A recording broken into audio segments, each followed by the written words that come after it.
Good evening, everybody. Thank you so much for joining tonight's webinar. We have a special treat. The webinar tonight is called Create Your Elevator Pitch. Communicate your value in 20 seconds. It's presented by Pat Drew from Pat Drew & Company. Pat Drew's areas of expertise include top-level coaching, senior team alignment, and preparing executives and organizations for transitions. For over 20 years, she has coached executives in the media, pharmaceutical companies, consumer product companies, financial and professional services companies as well, and academia too. Pat's experience in helping executives achieve strong business results was acquired as the director in human resources at the New York Times for 20 years, also as a manager of training at the New York Psychiatric Institute of Columbia University, and also most recently with the Gutman Development Strategies, a leadership development firm. So with that, I would like to hand it over to Pat, and have a great webinar, everybody. Thank you, Moshe, and delighted to be here. Welcome, everybody. It's great to be back. So let's get started. What a great topic. I love this topic, creating your elevator pitch. And as Moshe mentioned, we're going to do something a little different tonight, which we're going to create a community. He's already given you a little bit about my background. Coached over 1,000 New York Times managers and executives. Coached MBAs and executive MBAs for Columbia Business School. Worked with C-level executives in transition. C-level executives are fabulous at what they do, but not great at marketing themselves. And then more recently, in response to this recession, founded the 300-member-strong Bronxville Career Network, where I have a home office in Bronxville. So also have a background in mental health, so I help people when they get really stuck. So let's jump in here. Our agenda tonight, first we're going to talk about what it is. Then we're going to also talk about how it fits into your overall career strategy, because it doesn't stand by itself. You can have an opportunity to polish your own and to road test it. And when I say road test it, what we would like to do tonight, and what we're going to do is create a community here. I've done this presentation for large groups. People present theirs to each other. We try things out. People take risks. You know, this is a quick and dirty, putting something out there that gets you a start. 45% of you don't have one, so I really hope that everybody's going to write a line or two of theirs tonight, so that by 7:30 tonight, everybody's going to have something to start with. And the only way we get there, you know, is by just jumping in, and nothing to be lost, and everything to be gained. So when you send into the question box, like your first sentence, who you are, which is the first part of the pitch, who are you? When you send that in, nothing to worry about. And the benefit is that you're going to help create this community for other people here, so we can really talk about what you would like to have for your pitch and give some suggestions, or just say, fabulous, that's great, let's just take it. Okay, so that's our format. So let me just put this out here. You've just left a meeting with an HR executive about a position you're dying to have. You step into the elevator and you hear someone calling, wait, hold it please. You thrust out your notebook to hold the elevator open, and in steps the hiring manager you've been dying to meet. And she says, thanks so much, how is your day going? This is the opportunity that you've been seeking for 3 months. What do you do? This is exactly the situation that we're talking about. What do you do? Are you prepared? What do you say? So what's the most important thing to consider when you're doing your pitch? What's the first thing you think about? The audience, who it is that you're speaking to. And for most of you, it sounds like you're going to be speaking to people that potentially can help you find a new position. But it also can be used as an overview of an idea. So it can be a pitch not only for yourself, we're talking about a pitch for yourself tonight, but you can also pitch an idea, a product, a service, or any other kind of solution. And it's rather similar in structure if you're doing a pitch in a meeting of a team, right? You have a presentation, you have an idea, you go through a very similar process. So I just mentioned this because it's not only narrowly defined as your elevator pitch describing yourself, but really can be generalized to a lot of business and leadership situations. Most importantly, like we talked about a few moments ago, it's designed just to get the conversation started, to be interesting. 20 to 40 seconds is maximum. That's the challenge, to choose your words carefully and to develop this in advance, that it needs to be memorable. I recall somebody talking in one of my other webinars about, she was saying financial products are very complex and often difficult to understand. I solve those puzzles for people, and I just got that immediately. Not being a financial executive myself, I just really got that. Yeah, those derivatives, I don't really understand them, but she's someone that solves those puzzles. So it's memorable. I remember that. Unique, something very unique about you, and personal, and we'll see this in some examples that I give. And powerful, that the words that you use are powerful. And forward-looking. I, as I mentioned, have run career networks with large groups of people, and we go around the room in the beginning and people do a pitch. They do a pitch about themselves. And oftentimes people will start out, well, 20 years ago, I started out in the sales business and da-da-da-da. Well, nobody wants to hear about 20 years ago. They really don't. Maybe it'll be on your resume at some point, but you probably won't take your resume back beyond 10 or 15 years if you've been in the workplace that long. But it's very forward-looking. What are you going to be doing now? What are you seeking? What can you contribute? Okay, let's jump to the next one. So you clarify who you are. What is special about you? You want to be memorable. This is an opportunity to brand yourself. I know several of us have two or three different areas we can go in our search. My suggestion is you choose the one that is the most powerful and you focus your energies there. That has to do with the whole area of focus when you're in job search and the advantages that has. However, if you are going to be talking about more than one area, you're going to have more than one pitch that would go for them. Differentiate yourself. How do you stand out? What is it that's different? When I work with my clients on their career, I focus a lot on really helping people get in touch with their passion, their motivation, really who they are, and then the goals and implementation follows from that. So that's how I differentiate myself. That's a real strength of mine. What makes you indispensable? What is it that they just can't have without you? Following that example I gave a moment ago, financial products can be confusing. If you don't clearly understand the product, you're not going to be able to sell it, or the customer is not going to be able to buy it. And what we do is make them clear as day. I mean, that's just an example I'm throwing out of how you describe what you do is indispensable. How do you add the sparkle? And I mention this because we're talking about relationships, starting a conversation. And there are three things that employers look for. One of them, three questions they ask. The first question is, can he do it?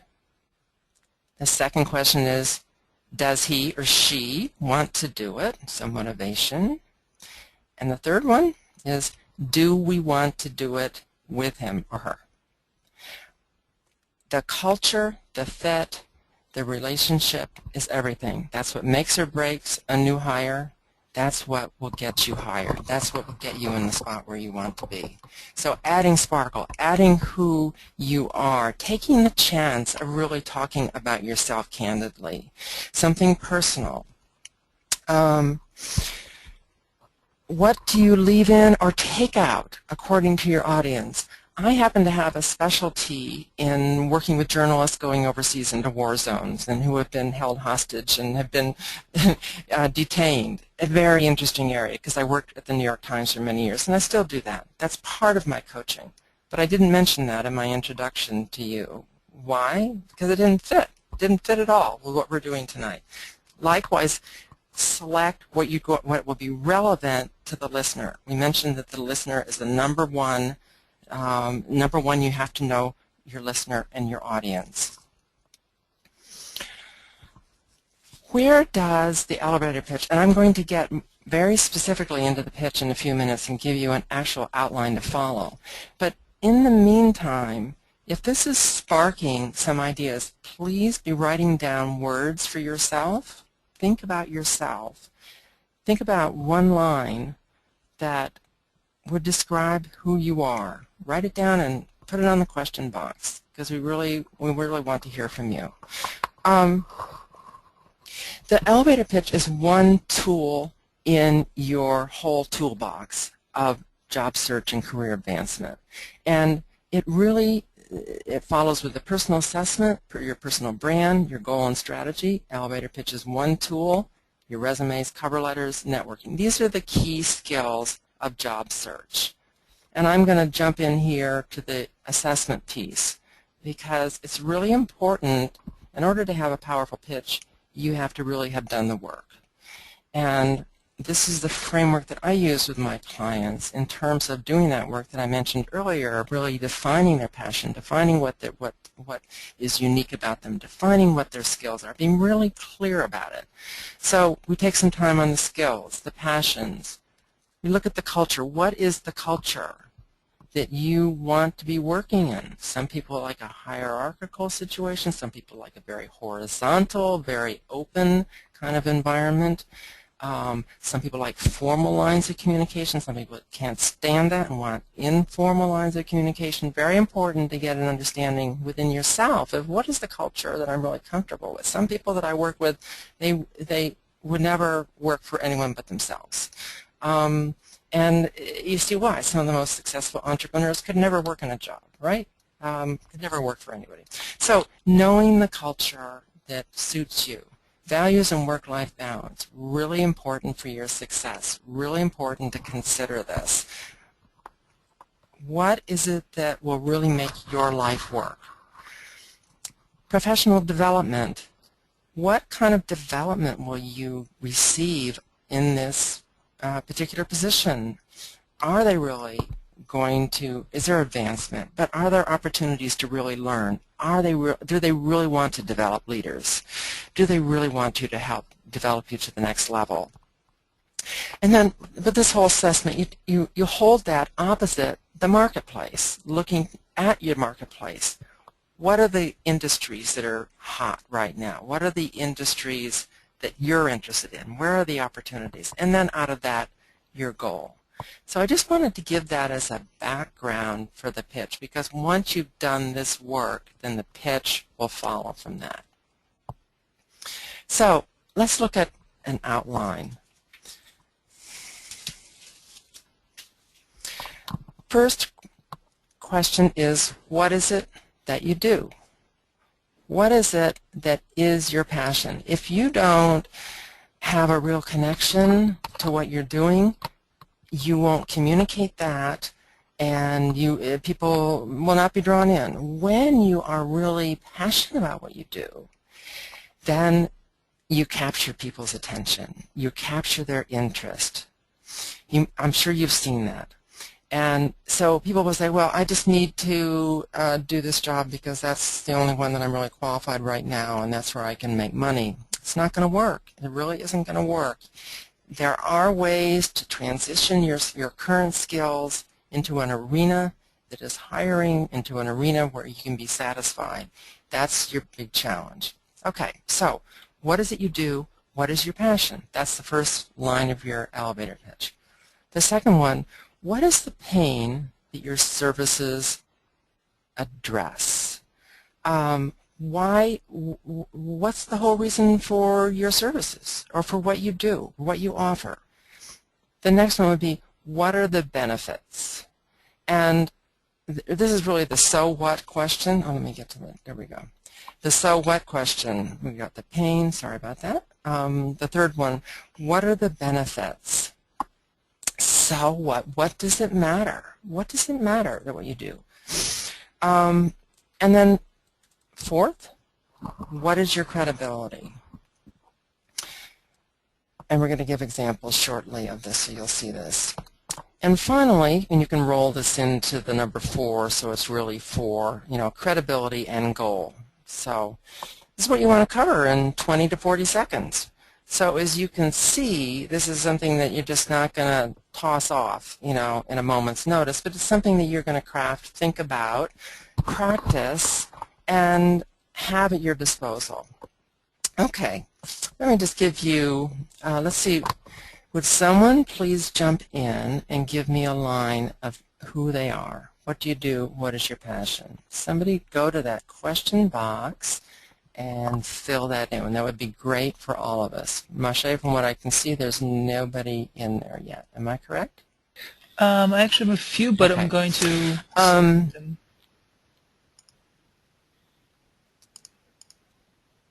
Okay, great. Here comes one across the board. Let me just say what this one is.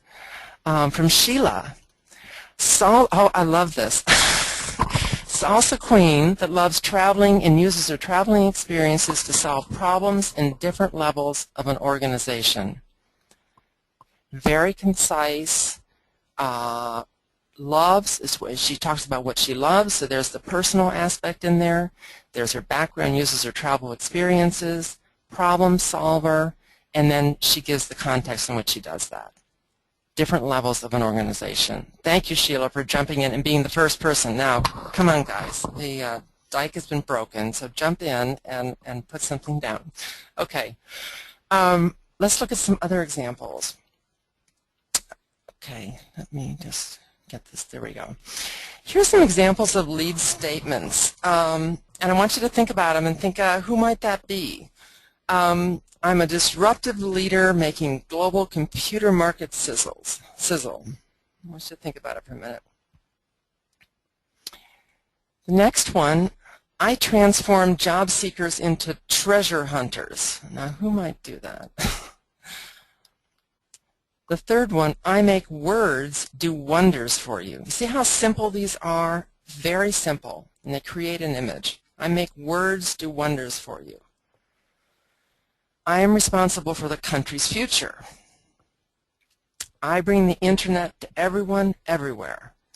Now, I don't know about you, but for me, if I heard someone say one of those, I would say, really? You make words do wonders? What's that all about? It would start the conversation. Someone says, I'm responsible for the country's future. I say, wow, that's pretty awesome. Can you tell me more about that? That would really engage me. Okay, let's just take a look at who these came from. First one, IT sales. You probably got that one. Disruptive leader making global computer market sizzle. The word disruptive, it's a powerful word. I'm a disruptive leader. Not something one would often think about saying about themselves, but boy, you remember it. And you know this person doesn't mind change and is going to really talk things through and is really going to get down to it with you. And it doesn't hesitate to say that it really has an impact. The next one, I transform job seekers into treasure hunters, a recruiter. I make it really exciting. I make it really exciting. I make words do wonders for you. That's a public relations person. I am responsible for the country's future. That could be a teacher, certainly a new, let me just, whoops, back there. New technology professional. Actually, I think that's, yeah, new technology professional also could be a teacher. So if you have a line like that, and Sheila suggested a line for herself that I thought was interesting and would draw me in to ask more, when you speak that line, just let it sit there for a minute. Someone says, well, what do you do? Well, I really work with words. I make them do wonders. You know, some people are going to say, because you want to get people's attention. So, you know, jump in there and do it. Okay, let's go to, oops, some more examples. Pros, and this is a sale of a product. Prosware. With the spotlight on public companies and severe penalties for non-compliance, Prosware's customized compliance solutions delivered in less than half the time let you get a good night's sleep. 30 words. Awesome example, I think. Let you get a good night's sleep. Doesn't that sound fabulous? It's just like a personal connection. It's like, whoa, I don't have to worry about being out of compliance. Sarbanes-Oxley, all the things with the regulations that we all have to be concerned with now in business, particularly in the financial world, let you get a good night's sleep. Delivered in half the time. So that is, what are the results they got? And they immediately talk about the pain. Spotlight on public companies and severe penalties. That's the pain that they're going after. Okay, let's take the next one. Troy Research. If you're a restaurateur and can't keep your regulars coming back, you're lost. There's the pain, right? Using proprietary online and offline survey techniques, Troy Research will find out how you can stop the losses and generate product. Boom. 35 words. That's what we can give ourselves a few more words than that, but this is the idea. Okay, we got another one that just came in. Let me read this. Okay, guys, I'm going to read what just came in from you guys.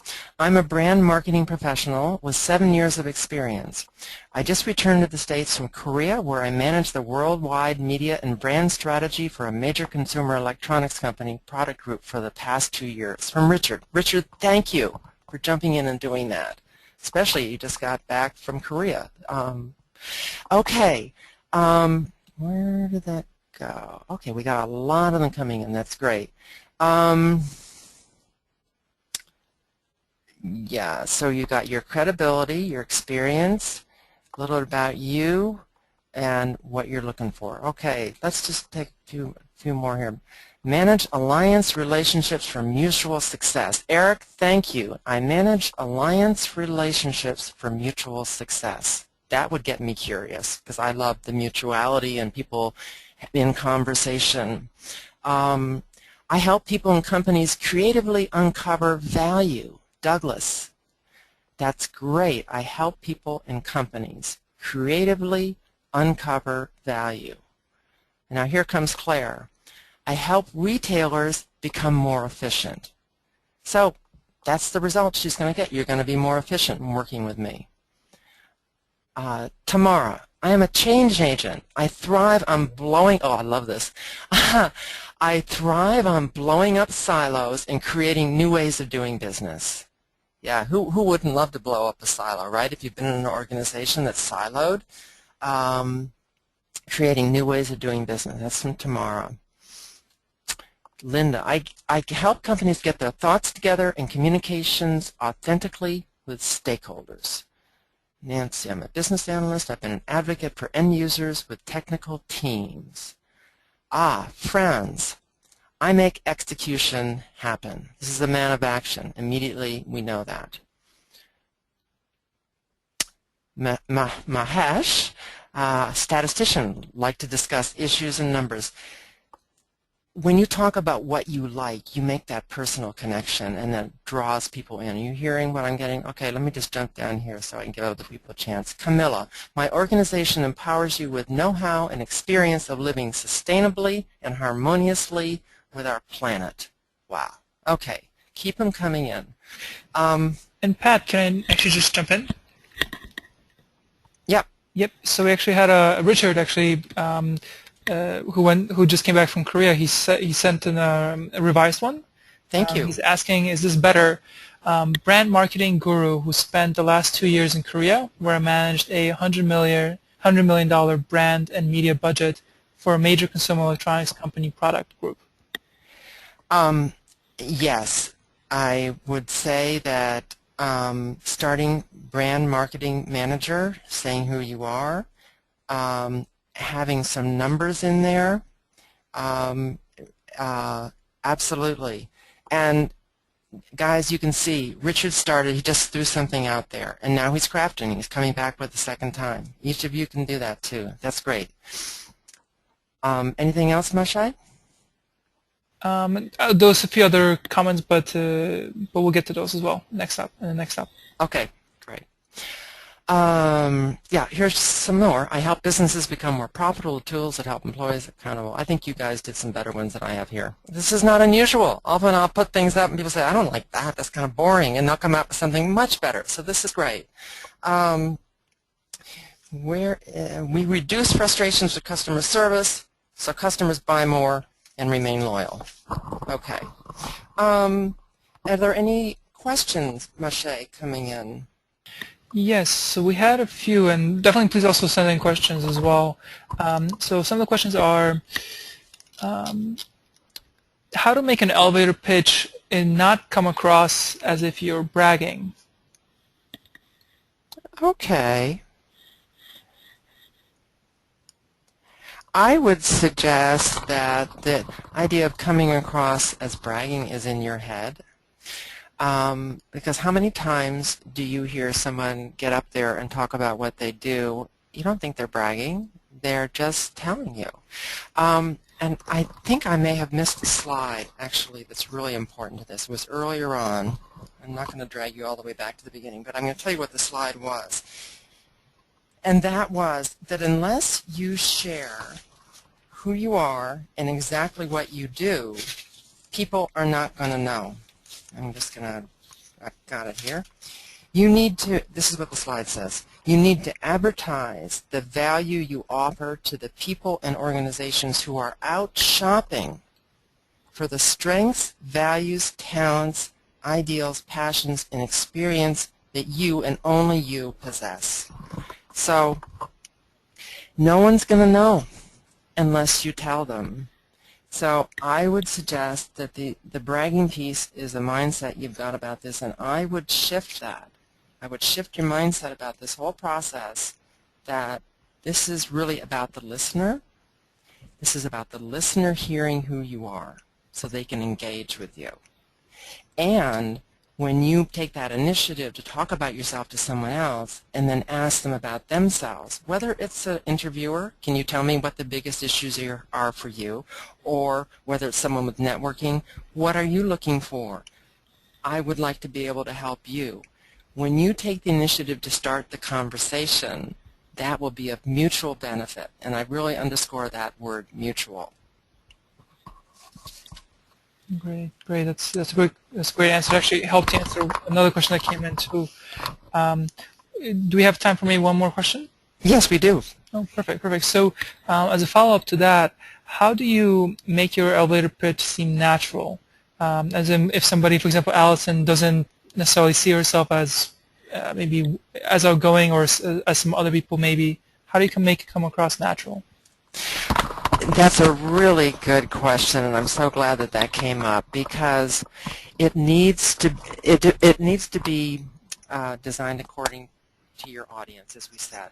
And if you are in, say you're in a networking group and it's a formal meeting, you're going to go around the table and everyone's going to introduce themselves. Then you can do a more formal pitch, which I'm going to give you some examples shortly of really more formal pitches. In other situations, you want to keep it conversational. You really, as you say, make it natural. So you want to memorize something and you want to have those key concepts that I'm going to go through more, those 4 or 5 questions. You want to have those right in your head, and then you can bring them out as the conversation goes along. So you definitely want to deliver this in a natural, conversational way. It's all about having the conversation start. And depending on how formal the environment is, that's how formal you are. Anything else, Moshe? That's it for now. You there? Yes, Moshe? That's it for now. Okay, good. Okay, so here's an example. Taking the 5 questions that I had just outlined as the elevator pitch, and by the way, I'd be happy to send a worksheet for this to anyone that would like it. You can send me an email after this is over. I'd be happy to send you my worksheet. So the first one, what do you do? Who are you? Your passion. I have a passion for making social enterprises succeed. I provide the financial knowledge enabling others to make a difference in the world. Now, we already had a lot of good ones. Someone even better than that is the lead sentence. The pain. Not-for-profit organizations often lack the resources and financial acumen to make a powerful impact on the world. Benefits. I reduce your overhead.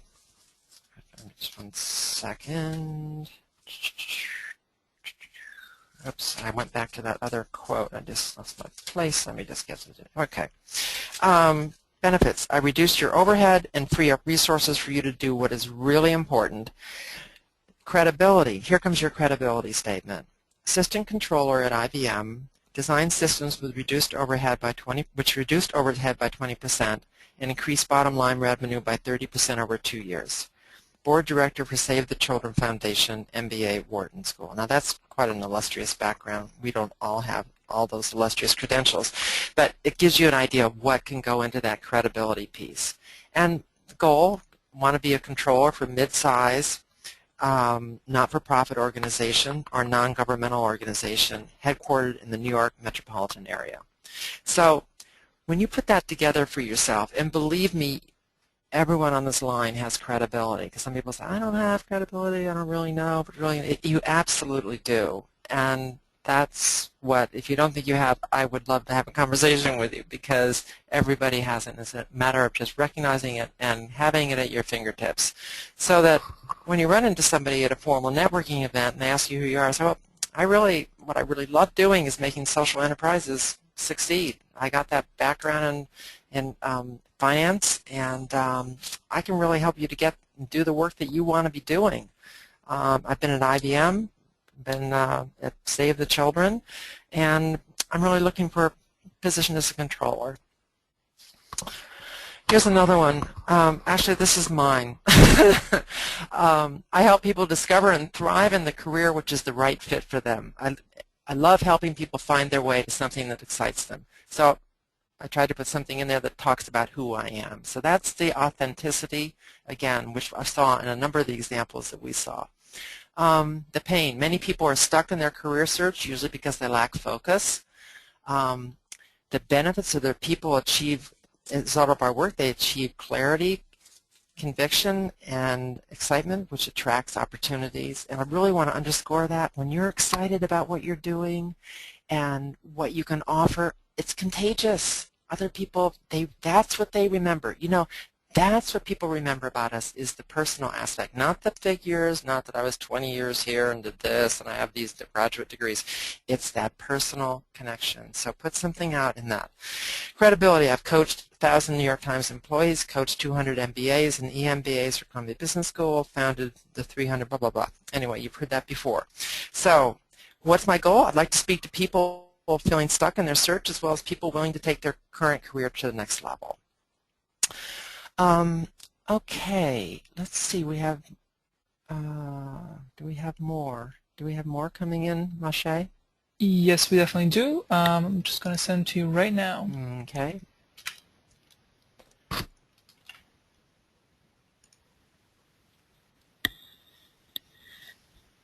Oh, here we go.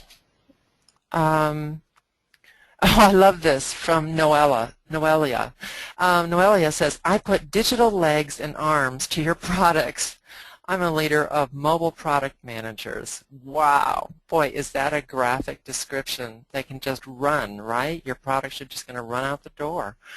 So it's personal. There's an image there. You know, someone used an image, you know, I'm in the foxhole with others. You know, you really, it describes who you are. Let's see, from Selena, I'm a storyteller. Right there. Okay, tell me more. I used to be a journalist. Now I create and sell through client solutions for advertisers to bring them closer to integrity, power, and social currency of news. Okay, I would want to know, Selena, what's social currency of news? Tell me more about that. That's an alluring turn of phrase. Here's something from Bruce. I combine computers and historical knowledge to make sense of global financial markets in order to figure out how to keep clients' money safe yet productive. Now, who wouldn't want their money to be safe? So appealing to what's important to others. And let's see, Nicholas, companies don't often know how to reach the goals they've set. That's where I come in, okay? As a strategic consultant, I help companies get on the road to fulfill their dreams. All right, Nicholas. I'm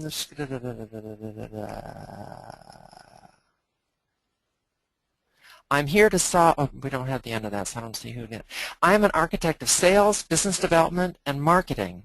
Architect, that's a great word. You create, you design. An architect of sales, business development, and marketing who has a unique ability to drive the day-to-day business, but with a big view. That, Mary, thank you. That's like about 15 words, guys. 15 words. And it says who she is, what's unique about her, and that she delivers results. I'm here to solve the logistics. From Sylvia, we have, I'm here to solve the logistics challenges from and to South and Central America. Sounds like a supply chain, if I'm not mistaken, but I would want to know what kind of logistics challenges. I mean, so you're starting a conversation. This would be your lead sentence. I think this is fabulous. So many people are jumping in. Okay, so that's what I was moving on to. Now it's your turn, and you have been jumping in, and keep doing it. When you got your pitch, this is the beginning of your road test, right? You're sharing it with other people. Number one, you put it on the paper, you know, which is once you get something down, you can always just start crafting it and changing it and making it better. And then you took the leap to put it out in front of other people, which is fabulous. And then some people are revising and sending in their revisions. This is just great. So this is road testing. You can road test it with your family. You can road test it with your friends. But absolutely, it's something that is evolving and always changing. Okay, so where might you use, Mache, before we go on to that, any more questions? Yes, we definitely have some questions. What about Tamara asked, how do you get past the recruiter who maybe does not know what you do to get to the hiring manager that understands what you do, as in project management professional? Okay. You need to know, what the process is for that organization, and very often it is the recruiter in HR that is the gatekeeper. So you have to connect with that gatekeeper. And you can also at the same time, if you have, and this gets into networking strategy, you can also at the same time find out who you know that knows the hiring manager. And you can have conversations with them. The person that knows the hiring manager, you can find out through your LinkedIn who you might be connected to that knows the hiring manager, so you can find something out about the hiring manager. And then when you're talking to the HR recruiter, you can be knowledgeable. Well, I happen to know that this is one of the challenges there. The more knowledgeable you are with the HR recruiter, the more chance you're going to be sent on. And of course, when you are seeking a position, you connect with as many people as possible who know this organization and know this hiring manager or know other people in the organization. If you've targeted this particular organization, then you start developing relationships, and you really may choose to focus on it. And so Tamara, the recruiter wants to really satisfy the hiring manager. The hiring manager is her client, and so you work for her to help her find the right fit, and you let her know why you're the right fit and why she has to send you on. Anything else? Any other questions? Yes, we definitely have one good question from Benjamin. Can you also use your elevator pitch as the answer to the interview question, tell me about yourself? Oh, that's a wonderful question. And that's the question you're always asked. And you probably don't want to do it just scripted, which we talked about. You want to keep it conversational. You want to keep it informative. But on the other hand, it really does cover everything that you probably want to mention when you answer that question. So yes, use it. But remember, when you come up with a formal pitch, which is your starting point, then you modify it according to the situation, modify it according to your audience, what they're most interested in. As I mentioned, there's parts of my background I never mentioned to you in the introduction, but that are big parts of what I do because it wasn't relevant. Also, just another piece of advice on that question. We often get so enamored of hearing ourselves talk and having someone listen. It's just so nice to have someone listen to us, right? Because it rarely happens. So you can say, oh, I've done this, and you can get kind of wrapped up, And so make that brief. That's the first question. Tell me about yourself. You want to make it brief, no more than a minute, your answer, because your goal is to find out what's on their mind, what's important to them, why they have this position, and then you want to gear your response in your conversation according to what they're looking for. So if you put too much out there, then you can't pull it back. In other words, you want to be able to hear what they're what they're looking for, and then you want to select in your background what really aligns with that and to focus on it. So with that in mind, yes, you can use it as a roadmap, but make sure it's brief and make sure that it gives you a lot of leeway to go into different areas depending upon what their interests are. Okay, all right, I'm going to jump through the rest of these slides. Road test it. Where might we use the elevator pitch? Okay, we know that. I'm the head of the firm in the elevator. Networking events. When anyone asks you, when you're in search, let everybody know who you are and what you do. The more you do it, the easier it gets. And remember, it's a conversation of mutual benefit. It's not for you alone, but it's mutual benefit.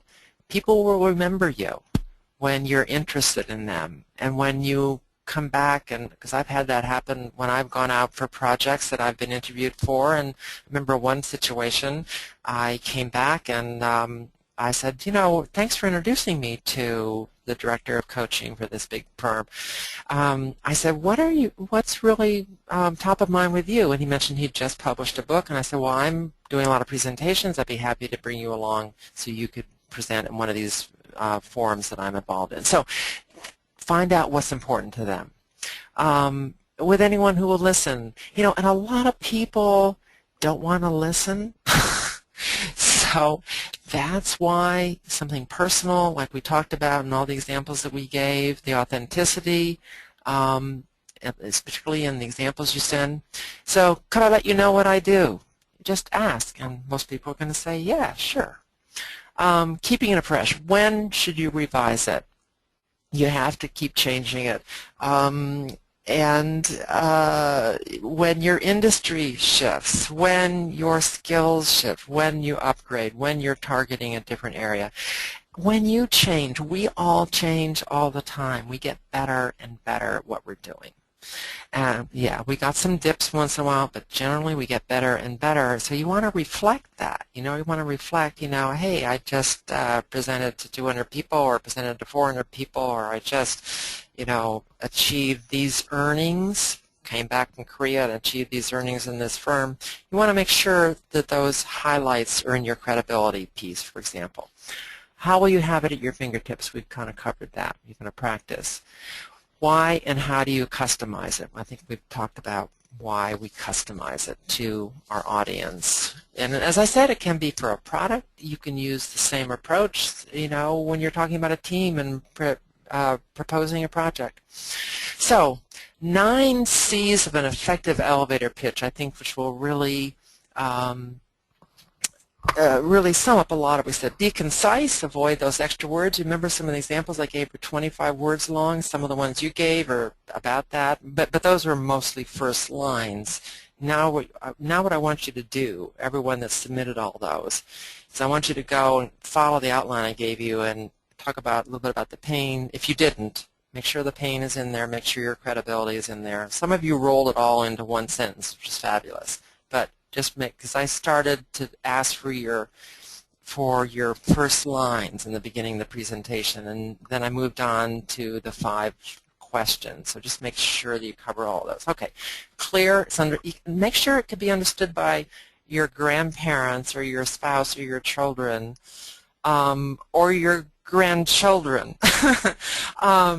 Make it compelling. Remember we talked about words, I'm a disruptive leader. You know, I really make change, and people gave those great examples. Credible. Why you're qualified. Why you're qualified to see the problem and to build a solution. Conceptual. Stay high level. Don't get into too much unnecessary detail. Concrete. Specific and tangible. This is what I'm looking for. Controller of a mid-sized not-for-profit organization. Concrete, that's concrete. Customize, address the specific interests and concerns of the audience. That speaks to Tamara's, oh no, it speaks to an earlier question of how do you make it informal and natural. So customize. Consistent, make sure it all aligns, that in the opening sentence, you know, you're supporting everything you have in your opening sentence. And conversational. It's really to have a hook and start a conversation. So keep it short, keep it quick, keep it clever, keep it benefit-oriented. Practice, adjust it, and I'm going to conclude with my wish that you succeed in these tough markets and achieve success. I also offer a free consultation, so give me a call or send me an email if you're interested in that. I am also happy to send you my elevator pitch worksheet, which will give a little more detail than we did tonight. And that's my email, pat@patdrew.org, and my phone number, 914-588-8243. Over to you, Mache. Great. Well, thank you so much, Pat. I mean, this has been a great webinar. I mean, just from the amount of pitches that we had. Yes. It's Wasn't that great? It's great. We even have maybe 10, 15, maybe even more extra. But and also we have some questions too. So we'll get to some questions as well. But I think this is very valuable to hear and actually hear in other people's pitches and just to see how people present themselves and how we can improve ours. So thank you for that. This was definitely a great exercise. Well, thank you all for your contribution. It was through your contribution that I think that we added so much depth and personal, you know, stuff to this, and I really appreciate your stepping up and doing it. I think it was helpful to everyone. Mm-hmm. Great. For now, let's just dive into some more questions for a few minutes before we all sign off. Okay. Perfect. So we had some questions come in, and for example, Peter asked, how do you deploy an elevator pitch internally within your current company? It's really important to have one, whether you're internal in a company or looking for a position, really, really important. And that touches on, Peter, that touches on navigating an organization. And this is something that, you know, I was at a large company for many years, and that's part what you always are, letting people know what you're up to and what you're up to in your particular area. And this is exactly where the elevator pitch kind of metaphor came from, right? Because it was you ran into the CEO or the chairman in the elevator, and they said, what's going on in your area? And you say, we're working on XYZ, the value of it, what the results are going to be. We got a great team working. We got so-and-so doing this. I have background in this. It follows the same format. So absolutely have one handy for yourself. And this is what people forget in organizations, that you have to always be letting people know who you are. I was going to say selling yourself, but I know that that sometimes doesn't land well with people, but we talked about the mutuality, and you do need to be talking about who you are and what your contribution is, and because that's the only way people are going to know where you're going to fit, what the next step is going to be, what the next move will be for you. Thanks, Peter, for that question. Great, great. Another question came in from Thomas. It relates to switching fields and industries. Yeah. So he actually is wondering, how do I pitch a varied past experience to people in a new industry of choice? The key is to find what are the underlying skills that will apply to the new one.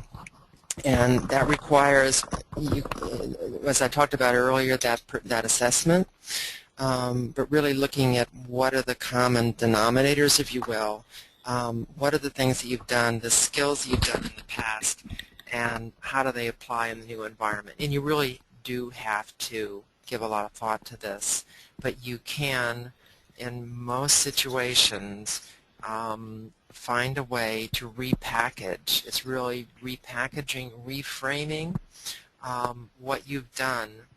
And most important is the enthusiasm and excitement, because when we're going to a new field, it's new and we haven't done it.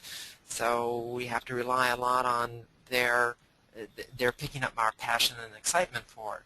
But yes, it's repackaging your skills and taking a real look at them from a different point of view, and that's whether you came to me for coaching or went to someone else for coaching or spoke to a trusted advisor. Having an outside point of view is really, really helpful, because someone else will start seeing how you can transfer skills that you might not see, because you're so wedded to having done them in a certain context.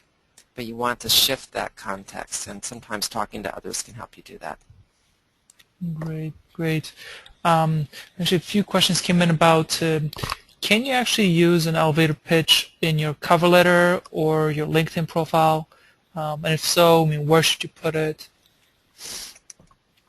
Cover letters is another conversation. A cover letter is really geared to, again, to the listener, geared to what they're looking for. So you would not want to cover everything there generally. You really want to speak to what is it the need they have, what is it that you can do that will really meet that need, and then what can you do together. It's kind of the love letter that I've talked about. In other contexts, something that I use, that concept for cover letters, but it really has to be crafted differently. Great, great. So maybe we can just get to maybe one more question before we sign off. So Alyssa asked, how to initiate a conversation about yourself if you're not, for example, asked in an elevator without being imposing? Okay, and there's a theme coming through here, right? We all see how to initiate those conversations. You know, I always love it when I see other people do this, and I think it's a skill that you can acquire because it just starts conversations, it always works. I find that when I do it myself, that the only one that's been standing in my way has been myself, that I've been hesitant to do it. But when I say, gee, can I tell you what I'm working on these days that I'm really interested in? And people say, yeah, I'd like to hear it. So you can ask. People will always say yes. And it's just a matter of sharing, whether you're sharing about your career, whether you're sharing about your family, whether you're sharing about your hobbies, you're sharing of yourself. And I would really urge you to put it in that context and frame it that way. And people really, when you share of yourself, people respond. They share too. They'll tell you things that you'd be really surprised to hear when you really are open and share who you are. So go for it. Perfect. That's great. Well, thanks, Alyssa. That was a good question. So with that, we'd like to conclude the webinar tonight. And thank you so much, everybody, for your participation, all the great questions. If we weren't able to get to your question, please feel free to email Pat. You see her email address on the slide, which is pat@patdrew.org. So please send her your questions. So with that, we will conclude right now. And thank you so much, everybody, for coming. And we'll hope to see you on the next webinar and hope you enjoyed it. Thank you so much, everyone. Bye. Bye.